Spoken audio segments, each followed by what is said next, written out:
वरिष्ठ पत्रकार मौजूद है अजय जी। अजय जी, आज चलिए डिबेट हम चर्चा ये बात पर करेंगे कि नवीन पटनायक ने क्या ये इशारा दे दिया है कि तीसरा मोर्चा हो ही नहीं सकता। महागठबंधन के इशारे को कहीं ना कहीं उन्होंने फेल कर दिया। प्रधानमंत्री से मिलकर आए हैं और देखिए प्रधानमंत्री के बारे में उन्होंने ये तक कह दिया कि प्रधानमंत्री ने मुझे सहयोग, वो उन्होंने कहा कि हम करेंगे, पुरी में एयरपोर्ट बनाने का जो है उन्होंने किया, प्रपोजल रखा, प्रधानमंत्री ने उसमें हामी भरी। अब ये बताइए सर, अब नीतीश कुमार की हम चर्चा करें तो यहाँ पर नीतीश कुमार के थर्ड फ्रंट को कितना बड़ा झटका। और एक और चर्चा कर लेते हैं, नीतीश कुमार शरद पवार से मिले हैं और कह रहे हैं बीजेपी कुछ नहीं कर रही है। सम्राट चौधरी ने कह दिया कि आपने क्या किया सीएम नीतीश कुमार को। अब ये बताइए सर, नीतीश कुमार से नवीन पटनायक ने जो कहा है तीसरे मोर्चे की बात पर पानी फेरा है, उससे आप क्या टिप्पणी करेंगे आज? देखिए, मैं नीतीश कुमार का बताए दे रहा हूँ। महाभारत काल में एक जरासंध था। हाँ। वो जरासंध जब जब ताकतवर हो जाता था तो दिल्ली की ओर बढ़ता था। ठीक है। उस समय क्या था, जो लड़ाई हुई थी महाभारत काल में पानीपत में हुई थी। हाँ। कुरुक्षेत्र में। हाँ। तो कुरुक्षेत्र में लड़ाई हुई थी, वो दिल्ली के आसपास था, विराट शहर था, इंद्रप्रस्थ यही थी दिल्ली। हाँ। और पांडव लोग यहीं रहते थे। तो जरासंध बिहार से आता था। ठीक है। तो लगता है जरासंध का अभी डीएनए है। और ये भी बिल्कुल उस समय के जरासंध है। जरासंध दिल्ली में आता रहा, लौटता रहा, भागता रहा। ये वास्तव में जरासंध है और ये प्रयास करते रहेंगे। और ये सफल कभी प्रधानमंत्री में हो ही नहीं सकते। नीतीश कुमार। मैं आपको एक चीज बता दूं। हाँ।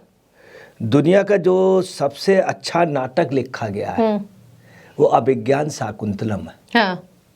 अभिज्ञान शाकुंतलम। जी जी जी, नाम सुना। और वो कालिदास जी ने लिखा था। अभिज्ञान शाकुंतलम में एक जगह है कि वो राजा दुष्यंत हैं। तो उस समय एक रात को 3 बजे को आती है, एक प्रजा आती है और वो कहती है कि मुझे राजा से मिलना है। तो जब वो अंदर राज्य में घुसती है प्रजा, तो जब कहते तो वो एक श्लोक सुनाता जिसका हिंदी अर्थ है कि लोकतंत्र में किसी भी समय मिलने का अधिकार है और राजा बाध्य है उनसे मिलने के लिए। इसलिए आप आगे जाइए, आगे राजा का घर है, वो आपसे मिलने के लिए। फिर जब वो प्रजा आगे जाती है तब भी जब पूछते हैं भाई किधर जाएं, तो बोले नहीं आप अभी जाइए। बोले हम सुबह तल के मिल लेंगे जा करके या राजा। बोले नहीं, लोकतंत्र में अधिकार है और राजा का बहुत वो है कि लोकतंत्र में प्रजा का मिलने का पूरा पूरा अधिकार और प्रजा आ जाए। ठीक है। तो उस समय से अगर दुनिया का कहीं लोकतंत्र है तो कहाँ था? भारत में। बिहार में लोकतंत्र की जननी है, वैशाली लोकतंत्र की जननी है। इसीलिए बिहार के डीएनए में है कि हमेशा लोकतंत्र की बात करना, वो करना। दुर्भाग्य यह है कि बिहार का कोई व्यक्ति हिंदुस्तान का न प्रधानमंत्री बन सकता है और न ही बना है। ठीक। उसकी मतलब बनने नहीं देंगे। बिहार का बन सकता है, जैसे ललित नारायण मिश्र थे मगर उनकी हत्या करा दी गई। नीतीश कुमार कहीं से स्टैंड नहीं करते हैं। अगर कभी प्रधानमंत्री बनने की बात हो तो बिहार से बन सकता है, मगर नीतीश कुमार का अगर प्रयोग किया गया तो गाड़ी वहां से आके पटना तक रुक जाएगी, नहीं तो मुगल सराय के पहले ही रुक जाएगी। अब आपको बताना है, बिहार के जो नीतीश कुमार हैं ये कभी भी उड़ीसा का डेवलपमेंट नहीं सोच सकते। हाँ। ये एक ऐसा मुख्यमंत्री है जिसने आज तक किसी राज्य को मदद की ही नहीं। ठीक है। कि कपड़े से मतलब भूखा नंगा, इन्होंने बिहार को बिल्कुल भूखा नंगा कर दिया और बिल्कुल बेपर्दा कर दिया। जब भी बिहार में कोई तकलीफ हुई है तो नरेंद्र मोदी ने मदद की। इन्होंने खुद कहा कि जितना कहा नहीं था उससे ज़्यादा दे दिया। मगर नीतीश कुमार इतना होशियार व्यक्ति है कि एक बार उन्होंने जब गुजरात में थे तो उन्होंने बहुत जब मदद इनकी की और बहुत वो भेजी, उसमें कहीं धोखे से पोस्टर होगा तो उन्होंने पोस्टर हटवा दिए थे। ठीक है। मोदी के। ये सब जगह लगे हैं मुख्यमंत्री से प्रधानमंत्री बनने की वजह से। मुख्यमंत्री बनने होता क्या है, काने आदमी को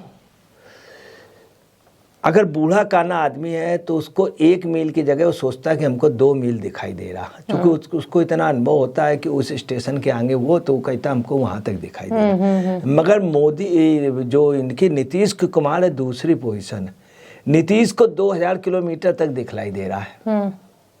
ये स्थिति है। तो इनका क्या है, ये पीएम तो बन जाएंगे और पीएम है ऑलरेडी, ये जन्मजात पीएम है, शुरू से पीएम बनना चाह रहे हैं, मगर ये पलटी मार पीएम है। तो ये पलटी मार बन जाएंगे, मगर ये रिटायर्ड होने के बाद में ये 1-2 साल बाद ये पलटी राम बन जाएंगे, पलटी राम। और पलटी राम के बाद ये पलथी मार बन जाएंगे। तो ये पलथी मार के कहीं बैठ जाएंगे। अच्छा, मतलब चुपचाप बैठ जाएंगे। चुपचाप बैठ जाएंगे, चूंकि इनके दिन आ गए। इनको जो सबसे पहले जो नहीं होते हैं घाट में एक होते हैं वो लिए, तो इनको जो सबसे पहले नीतीश वो तेजस्वी ही, अब ये अपना वो खो चुके हैं। तो ये सोच रहे हैं कि यार इस नाव की जगह हम किसी बड़े नाव में बैठ जाए, मगर अब इनकी तैरने की पोजीशन नहीं जो तैर के नदी पार कर जाए। अच्छा, ज्यादा बूढ़े या उस डूबती नाव वाले कभी भी उस बूढ़े को या बगैर तैरने वाले को अपने जहाज में नहीं बैठाते हैं। यही पोजीशन नीतीश कुमार की होगी।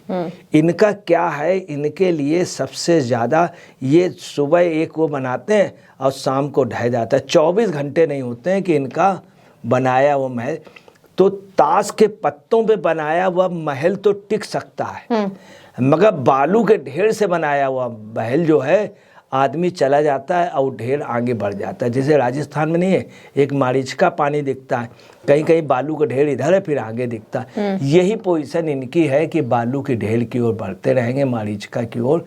नीतीश कुमार के ना भाग्य में लकीर है इस चीज़ की, ना मुकद्दर में है।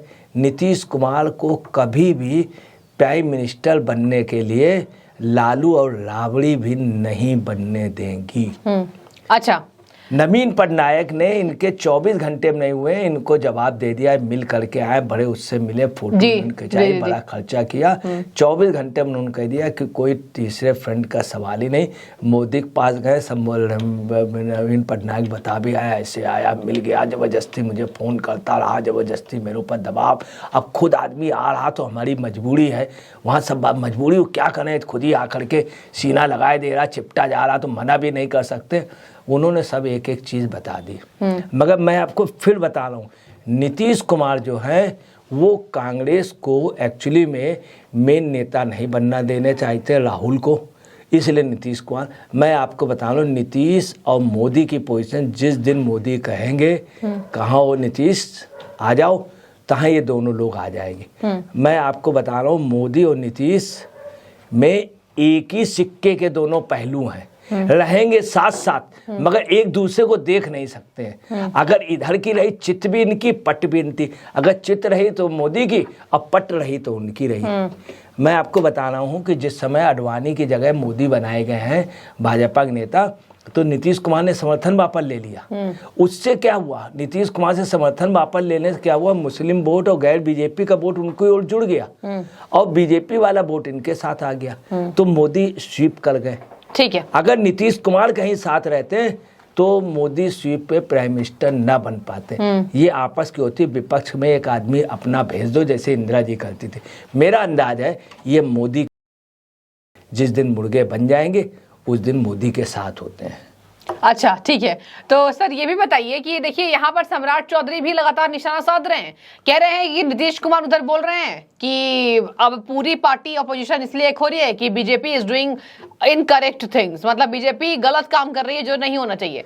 और अब ऐसे में सम्राट चौधरी का जो निशाना है, इधर नवीन पटनायक इतने वरिष्ठ आप कह लीजिए नेता हैं, मुख्यमंत्री हैं, अब ऐसे में उनकी टिप्पणी भी काफी अहम मानी जा रही है। अब ये बताइए कि नीतीश कुमार क्या जानबूझ के बार बार तीसरे फ्रंट की बात कर रहे हैं? ऐसा है, नीतीश कुमार का मेन है कि मैं किसी तरह से बन जाऊं, मैं बिहार भी संभाले रहूं, वहाँ संभाले रहूं। ये बिहार में एक शुरू से आदत रही, बिहार का हर व्यक्ति दिल्ली की ओर, या हिंदुस्तान में 2 कम्युनिटी हमेशा दिल्ली की ओर जाती रही। एक जाट कम्युनिटी, जाट से ये कह दीजिए दिल्ली चलना है तुरंत चल देगा, और जाट से कहिए लखनऊ चलना है तो कुछ नहीं कहेगा, वहाँ पुलिस वाले से हाथ भी जोड़ेगा। पुलिस वाला कह देगा सीधे चलो, सीधे चलेंगे। पुलिस वाला कह देगा आगे से दाहिने मुड़ जाना, फिर बायां मारना, सीधे जाना, वो सीधे जाएगा। मगर दिल्ली में अगर पुलिस वाला कहेगा सीधे जाना, जाट कहेगा आप मैं अपने हिसाब से चलूंगा। बोले वो लाल बत्ती, बोले लाल बत्ती क्या होती है, जाट के लिए लाल बत्ती थोड़ी ना, ये बैरिकेडिंग लगा दी, जाट तोड़ देगा। यही पोजीशन बिहारियों की है, बिहार दिल्ली की ओर जाने के लिए हमेशा तैयार रहता है। मगर ये जो है ये बिहारी नहीं है, कोई बिहारी पलटू राम नहीं है। बिहारी जहाँ गया है वहाँ पे रस बस गया है, उसने उस मिट्टी को उपजाऊ बनाई है। एक गाना है कोई पंजाबी में है, उपजाया या इस तरह का, वो देखा जाए तो बिहारी भी जहाँ जहाँ गए इन्होंने गुलामी जिंदगी में नहीं की है। ये गुलाम नहीं, ये कहीं जा करके अगर वहाँ गए हैं तो इन्होंने खेती की है मॉरिशस में जा करके, मगर ये लोगों ने नैतिक गुलामी नहीं की, नौकरी कर ली है। कहीं पे जाके बसे तो उस ज़मीन को उपजाऊ बनाया, उस मकान को दिल्ली में आए, बॉम्बे में आए, हर जगह ये इन्होंने मेहनत करके बनाया है। तो दिल्ली की ओर इनका सपना है, मगर नीतीश कुमार जो है ये वो नाविक है, वो माझी है जो नाव को नहीं ले जा सकता। ये नाव को इसलिए लाना चाह रहा है ताकि उसमें धन संपदा लेकर के हम फिर आ जाए पटना वापस। अच्छा, दूसरा क्या है, 2024 में जो है 2024 में नीतीश कुमार भाजपा के लिए एक प्रकार से इनडायरेक्ट वे पे ये डमी वो रहेंगे। ये कांग्रेस की ये पोजीशन कर देंगे कि उसमें सारे दल एक हो जाएंगे और कांग्रेस पड़ जाएगी अकेली अलग थलग, और नीतीश कुमार को अगर नेता बना दिया या ममता बनर्जी, नीतीश कुमार ममता बनर्जी इन सब का प्रतिनिधित्व करेंगे, ठीक है, तो कांग्रेस पैदल होगी। दूसरी बात शरद पवार की पोजीशन है, जो सुप्रीम कोर्ट का डिसीजन आ गया। Sharad Pawar give and take के बहुत बड़े मास्टर हैं। हिंदुस्तान के सबसे सफल राजनीतिक और जमीनी राजनीतिक जो हैं वो शरद पवार, जमीनी राजनीति, और नीतीश कुमार जो हैं ये सबसे कूटनीतिक राजनीतिक जी, कूटनीतिक। इनको कभी भी बिहार के इतिहास में ना बहुमत मिला था, ना मिला है, ना मिलेगा। ये कहीं भाजपा के वोटों के सहारे, कहीं राजद के सीटों के सहारे मुख्यमंत्री बन जाते हैं, ठीक है। ये पलटू राम 2024 में हम आपको बताना है, बीजेपी की अगर सत्ता आती है तो उसको लाने में इनडायरेक्ट वे पे किसी का हाथ होगा तो ये होंगे, ये नीतीश कुमार।